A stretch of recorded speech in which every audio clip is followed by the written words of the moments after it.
When your plants are going to die this winter, are you going to remove the soil, or are you just going to replant on top of it?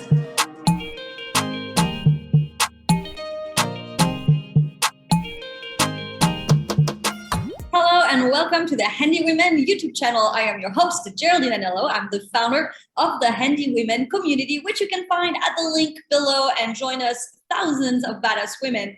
Our mission at Handy Women is to empower women with tools. So we're doing that today. We're going to talk about an in-ground bed, raised garden beds, in-ground garden beds. It doesn't roll off your tongue, but it looks beautiful. And to do that, I am with my guest, Deidre Osborn. Hi, Deidre. Hello. Why an in-ground garden bed? Really, it's easier than building a raised bed, I guess. I had a little bit of this started in the middle by the trellis that was here when we moved, and I just wanted to continue it out a lot farther so I could plant more stuff. So I kind of just worked with what I had. How do you go about doing it? So for us here in Texas, our soil is really, really full of clay and doesn't drain very well. So I actually dug out a lot of dirt and tossed it somewhere else on my property where I'm not growing things. So that was kind of a lot of work. We had just one of those big Tupperware containers, and my kids and I just filled those up and dragged them to the other side of the yard and dumped them. And a couple afternoons of that, we had it all dug out. And then I brought in some better topsoil and some compost and stuff like that to make things a little bit. How do you know how deep you should go? Until you just get too tired. I don't know. We weren't very technical about it. I don't really know. We just kind of dug down as far as we could before it really got like rock, and just rolled with that. Down to the rock. So take all the dirt out until you reach the rock. And then what do you do next? Yeah, so then we just we had a bunch of these. You can see these big rocks all around. We had a bunch around our property. Yeah, so they kind of came with our house. They had the people who lived here before us had done a lot of, I guess, similar DIY landscaping projects, and there were just rocks scattered all over the place. So we kind of I just collected them and carried them in here to set them out. So we just kind of lined it and started filling it back up with good stuff. Had you already designed which area and how far it was going to go to know this is where we're removing the dirt and this is when we're not? Was it kind of like, when you paint, when you put color, like when you're a child, into the lines around, is it kind of like that where you had the line going and you're like, we're removing what's inside of the line and nothing outside of it?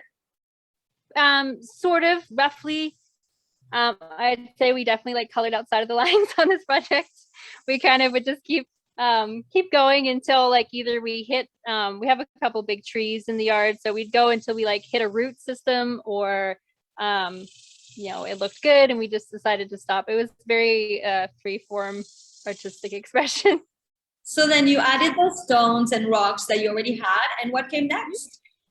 Yep. So then after we filled it back up with better topsoil and compost, I brought in a couple of full-grown plants, these ferns I purchased as full plants. There's some more ferns down here as well. And then the rest of the plants were mostly grown from seeds. So I have some catnip. Ooh. And that started from seed. It's done really amazingly well. I can turn this around. When you're putting them next to each other, it just got absolutely huge. Mm-hmm. When you're putting them next to each other, how do you know that they're not going to end up encroaching on each other's space? Well, as you can see, I didn't plan that out very well. They're all very much in each other's business. So that may be something I need to, keep in mind for next year. Probably once we hit winter. I mean, it stays pretty warm here, but some of these things will die back a bit over the winter, I think.